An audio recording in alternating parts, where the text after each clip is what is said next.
बिस्मिल्लाहिर्रहमानिर्रहीम। बोलते कालम के साथ मैं आमिर रज़ा खान। और आधी रात का वक्त था जब वाइट हाउस में डोनाल्ड ट्रंप के बेडरूम का फ़ोन और हॉटलाइन जो है वो बजती है। हड़बड़ा के उठते हैं क्योंकि कुछ देर पहले ही डोनाल्ड ट्रंप जो हैं उनको बताया गया था, ब्रीफ किया गया था कि पाकिस्तान इंडिया की जो कशीदगी है उस किस नौइयत की है और दोनों किस किस्म के हथियार इस्तेमाल कर रहे हैं। हड़बड़ा कर इसलिए उठ पड़े कि शायद एटमी जंग ना लग गई हो। वाकई उनकी हालत ऐसी ही थी उस वक्त। और जो बताया जा रहा है कि ये आने वाली कॉल ना इंडिया को पाकिस्तान से बचाने के लिए थी, ना पाकिस्तान को इंडिया से बचाने के लिए थी, बल्कि ये कॉल उनको इसराइल बचाने के लिए की गई थी। जिसके बाद ये वाइट हाउस मुतहरक हुआ और उसने आहिस्ता आहिस्ता हालात पर काबू पाना शुरू किया ताकि दोनों तरफ की कशीदगी कम हो। ये हुआ क्या था, जो ज़राए हैं वो इसके हवाले से एक ऐसी कहानी जो अनटोल्ड है बयान करते हैं, जो मैंने कहा मैं आप तक ज़रूर पहुंचाऊं।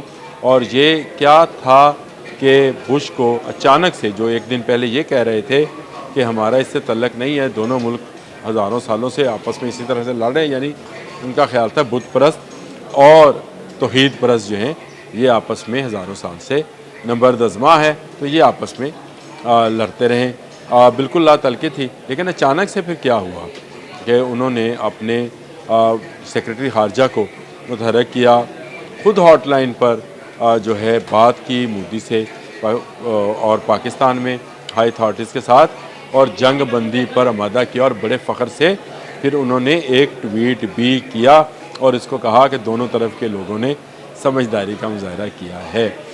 ये जो कहानी है कि हुआ क्या था, तो जनाब हुआ ये कि 9 और 10 की दरमियानी शब में जब ये मामला बहुत ज़्यादा गर्म होना शुरू हुए और ऐसे लग रहा था कि जैसे एटमी जंग हो जाएगी, एक मीटिंग होती है हमारे अस्करी लोगों की, और ये बड़ी अहम मीटिंग थी जिसमें मुख्तलिफ़ हिकमत अमलियों पर आप जिसको कह लें या मुख्तलिफ़ चीज़ों पर गौर किया जा रहा था।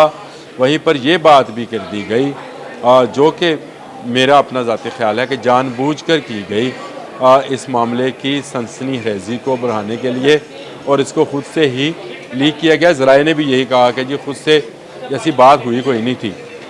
बात यह थी कि इस मीटिंग से ये बात अखज़ कराई गई कि इंडिया को पूरी सपोर्ट हासिल है इसराइल की, और उसी के हरोब जो हैं उसी के हरोब जो हैं आ रहे हैं ड्रोन्स और पाकिस्तान पर हमलावर हैं, जिनको डायरेक्टली ऑपरेट भी इसराइल के कंट्रोल रूम से किया जा रहा है। इसलिए पाकिस्तान अपने दिफा में इसराइल पर हमला करने का हक रखता है। ये वो बात थी जो कि हॉटलाइन बजाती है और डोनाल्ड ट्रंप को बेड से सोए हुए को उठाती है, और फिर डोनाल्ड ट्रंप जो हैं मुतहरक हो जाते हैं। उस वक्त तक अल्लाह अकबर की सदाएँ गूंज चुकी थी, जो मिसाइल्स थे वो चल चुके थे।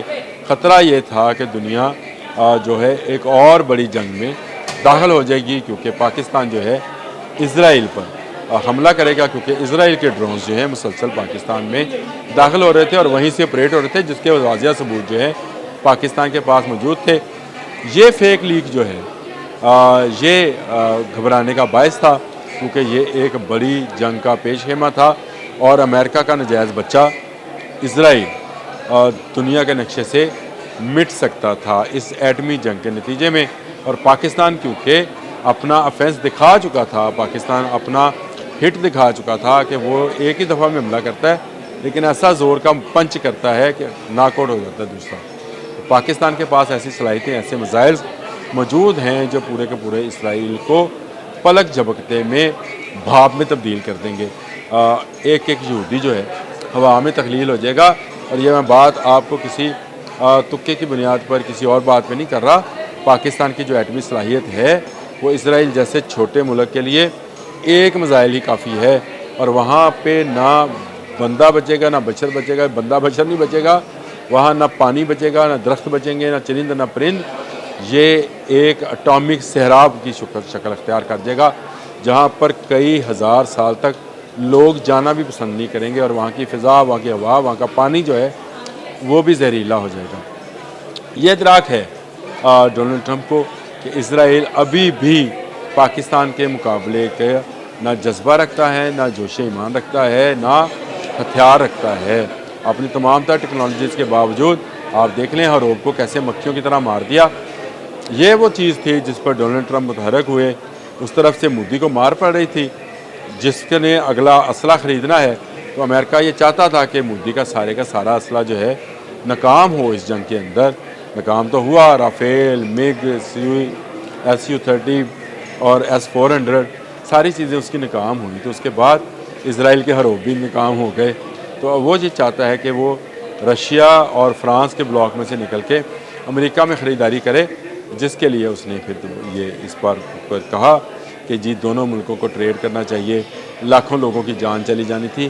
یہ ایک نیا جو ہے اس نے بیانیہ گھڑا اس لیے کہ اس نے ایک دن پہلے یہ کہہ دیا تھا کہ میرا اس سے کوئی تعلق نہیں ہے، اور ایک دن کے بعد وہ یہ بات کہہ رہا تھا کہ دونوں ملک اگر جنگ ہوئی تو یہ ایٹمی جنگ ہو جائے گی۔ یہ ایٹمی جنگ ہونا ہے، میں ابھی آپ کو بتا رہا ہوں، بھارت کے عوام کو بتا رہا ہوں، اسرائیل کے عوام کو بتا رہا ہوں کہ اگر اب کسی نے شرارت کی تو پاکستان یہ ایٹمی جنگ لڑ کے دکھائے گا۔ اور ڈونلڈ ٹرمپ کی وہ جو لوگ اس وقت تعریفیں کر رہے ہیں اور خود بھی اپنی پیٹھ بار بار، چاہے وہ عرب میں گئے، چاہے قطر گئے، کہیں بھی گئے، انہوں نے اپنی پیٹھ ضرور تھپتھپائی کہ میں نے پاکستان انڈیا کو کہا اور میں نے مارکو روبیو کو کہا کہ دونوں کو ڈنر پہ بلا لو۔ اصل میں وہ اسرائیل کو پاکستان کے ہاتھوں بچانا چاہتا ہے، لیکن کب تک؟ جب تک پاکستان چاہے گا اس وقت تک اسرائیل ہوگا۔ اگر اسرائیل نے اب کوئی شرارت کی اور اب اس طرح سے اپنا اسلحہ جو ہے آپریٹ کرایا اپنے ملک کے اندر سے، تو پاکستان اپنے دفاع میں ہر وہ ہتھیار استعمال کرے گا جس کی وہ صلاحیت رکھتا ہے۔ اب تک کے لیے اتنا ہی۔